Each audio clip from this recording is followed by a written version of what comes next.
This is Taking Stock on Bloomberg. I'm Pimm Fox. Now, what's the outlook for some energy stocks as investors grapple with the sell-off in the sector related to the disaster in the Gulf of Mexico? My guest, Neal Dingmann, an expert in the oil patch from Wunderlich Securities.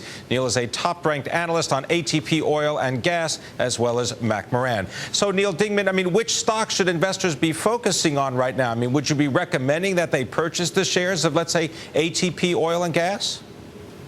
No, I mean, even ATP, that's more of a deep water. We're saying that when you do decide to come back offshore, will be one of the last ones to come in. At this point, we're saying we would focus completely onshore.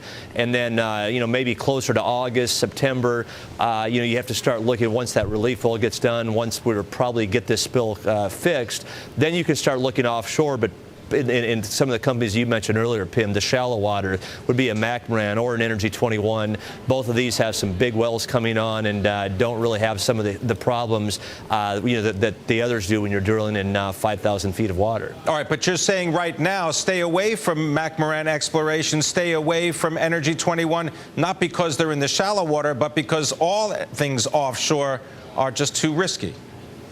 Absolutely. When we talk to these companies now, they still, on the permitting process, we still don't know about the cap liabilities on a per well basis. I mean, you still had the quote, I think, last time I told you when I was on about one CEO saying that given the cap liability, they're essentially putting their company at risk for every well that they drill if nothing is done about this. So really, it's this permitting issue and the cap liability. Until those things are straightened out, most of the companies we spoke to offshore said they're not going to do anything until they know how those things are going to play out. So does this mean that new government regulations are just going to make it too prohibitively expensive for small companies to be in the oil business offshore?